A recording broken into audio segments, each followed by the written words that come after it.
Pourquoi je vis dans un SUV et non dans une camionnette ou un camping-car? Bonjour les amis, je m'appelle Mona, je vis dans un SUV depuis 2018. Et aujourd'hui, je vais vous raconter pourquoi je vis dans un SUV et non dans une camionnette ou un camping-car. Comme toujours, la vidéo est disponible en 6 langues: allemand, anglais, français, espagnol, italien ou russe. Savez-vous déjà dans quelle voiture j'ai vécu jusqu'à présent? Dans une Skoda Fabia avec tente de toit, dans une Skoda Kodiaq, une Volkswagen Charan, une Volkswagen Touran, une Volkswagen Tiguan, une Volkswagen Passat, une City Ibiza, une Citarona et une Volkswagen Up. Quels sont les inconvénients d'un van ou d'un camping-car? Problème numéro 1, une camionnette ou un mobil-home serait trop grand, surtout trop haut et trop long. Premièrement, cela signifie que vous ne trouvez pas souvent de place de parking, parce qu'il y a une limite de hauteur de 2 mètres par exemple, ou parce que le stationnement des mobil-homes est interdit. Deuxièmement, il est souvent difficile de conduire sur les routes étroites, en particulier dans les montagnes et dans les petits villages. Parfois, le passage est impossible et le retour en arrière est difficile. Problème numéro 2. La camionnette ou le camping-car sont trop lourds. Bien sûr, il existe des fourgons spéciaux avec des moteurs puissants, mais ceux-ci sont plutôt des exceptions.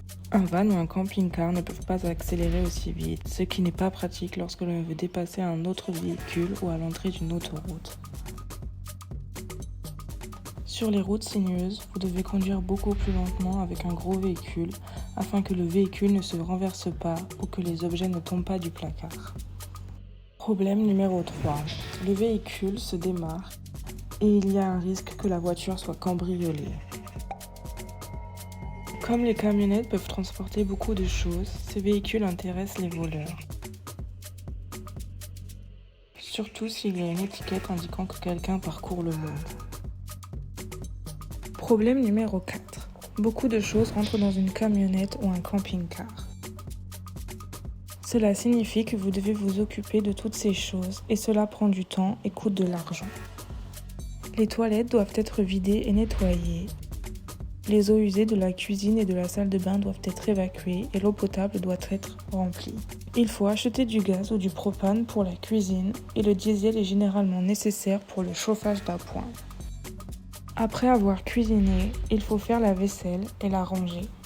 Il faut passer l'aspirateur dans la salle de bain, le coin cuisine, le salon et la chambre et nettoyer régulièrement. S'il y a des étagères ouvertes, tu dois également faire la poussière. Un véhicule aussi grand est également beaucoup plus difficile à nettoyer à l'extérieur car il ne rentre pas dans le lave-auto. Problème numéro 5. Le véhicule est cher. Même le prix d'achat peut être 2 fois plus élevé, voire encore plus cher. Les assurances, les taxes, les réparations, les pneus et les contrôles sont beaucoup plus chers qu'avec une voiture. Comme tu n'es souvent pas autorisé à te garer dans un parking normal, tu dois toujours payer des frais pour une place de parking pour camping-car ou un emplacement de camping. Les billets de ferry et les péages sont plus chers pour les gros véhicules. Alors pourquoi est-ce que je vis dans un SUV?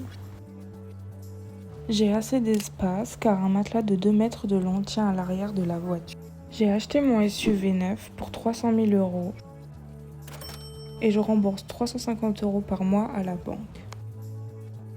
Je mange du pain, des biscuits, des gâteaux, des fruits et légumes crus, des produits laitiers et des noix et je vais souvent au McDonald's où je mange des œufs brouillés pour y monter des vidéos.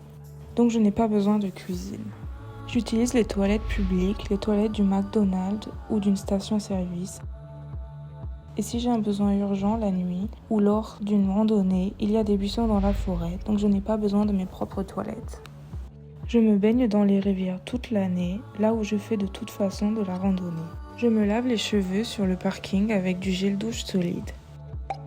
Mon lien d'affiliation Amazon se trouve ci-dessous dans la description de la vidéo. Parfois, j'utilise les douches des studios de fitness, des relais routiers, des grandes stations-service ou des campings, où une douche coûte entre 1 et 5 €.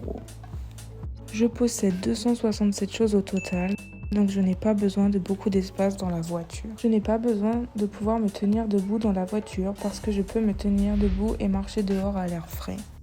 Eh bien, comprends-tu pourquoi je vis dans un SUV et non dans une camionnette ou un camping-car? Quelle est ta langue maternelle? Apprends-tu une langue étrangère? Si oui, laquelle? Bonne journée et à demain.